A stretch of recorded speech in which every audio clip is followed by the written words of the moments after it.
Holy cow, Attack on Titan episode 7 was ridiculous. Oh my goodness. But before I get ahead of myself, let's just get into this review. Okay. So we start with a little flashback where before Eren transformed, he's thinking about Reiner and everything he was, or everything he thought Reiner was, and of course, he's getting mad. He's like, "You traitors." And he transforms.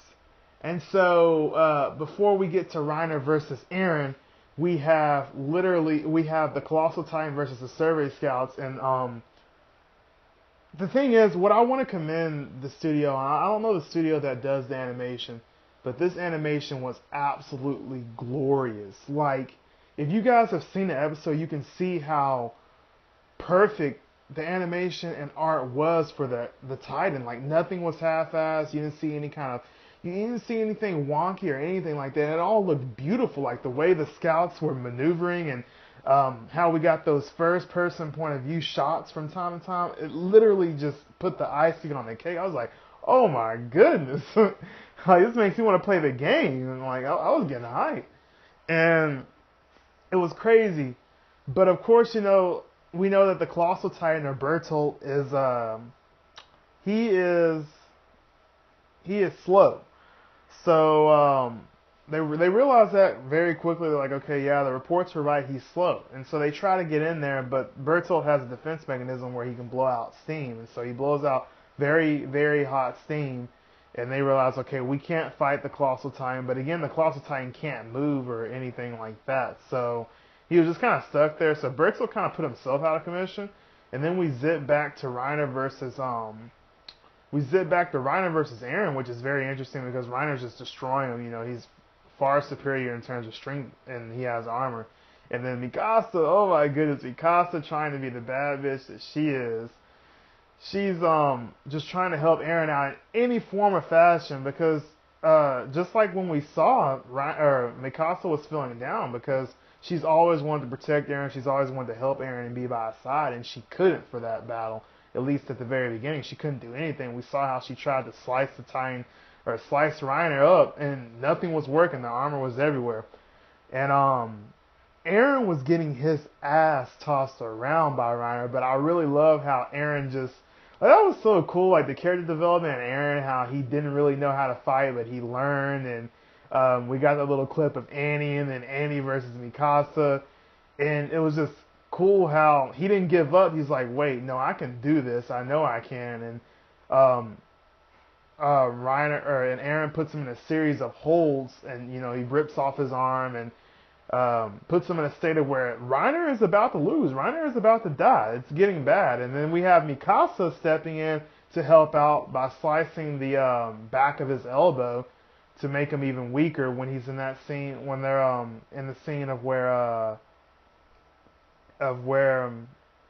what was it? Yeah, it was the scene where he had him on the ground in that what was that, a chokehold? And Reiner was trying to ease him off of him by pushing up against the ground. And Mikasa came in and sliced the back of his left elbow, and he really couldn't do much at that point. But we find out that he was just pushing him up to the point of where Bertolt could make his Titan. I'm guessing Bertolt has left his Colossal Titan shell, and what he did was he made his Titan, the Colossal Titan, fall over, and it's looking like it's definitely going to hit and possibly kill Eren and Reiner. I hope that it doesn't. I don't think it is, but it's going to be close. And all in all, this episode is just, god dang, it was just so cool, and everything that happened, and the fight was done beautifully. I'm certainly, I couldn't see the other person that Bertolt put in his mouth. He put Ymir and someone else in his mouth. I couldn't really see, honestly. So I really wonder who else he put in his mouth. And in addition to that, come on now, how are you going to end an episode like this? Literally, they end an episode where we look at Reiner and Eren. It looks like they're about to die. They're about to get crushed by the Colossal Titan. And boom. To be continued. I was mad. I was like, really? Really? But all in all, I'm really, really proud of Eren because he really developed. Like, he was able to fight Reiner, and he even said the worst mistake you guys made was teaching me how to fight. I was like, dang. I was like, he was right. He was able to beat Reiner. I just thought that was so cool how he pretty much got his redemption in a way because Reiner, um, obviously he didn't directly kill his mother, but it was through the actions he chose that ultimately led to his mother's death. And he was about to, it seemed like he was just getting, like with the killing of Reiner, seemingly he was one step closer to his goal of eliminating all the Titans.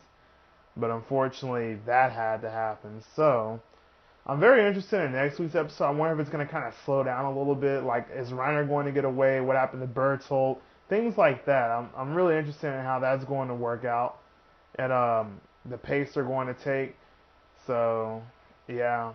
We're at the half point. Well, we're not at the half point, but we're one episode past the half point. So, yeah, we're getting there, guys. 5 more episodes.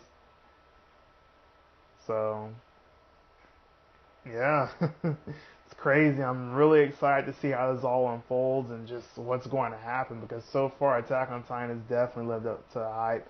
I'd have to give this episode a definite 10 out of 10. Great art, great animation. The pacing was nice, but the fight scene was just amazing. Um, Gloriously, beautifully done. I didn't expect it to be done like that, and it more than met my expectations. So, yeah, thank you guys for watching. This is Serious Man Toby signing off.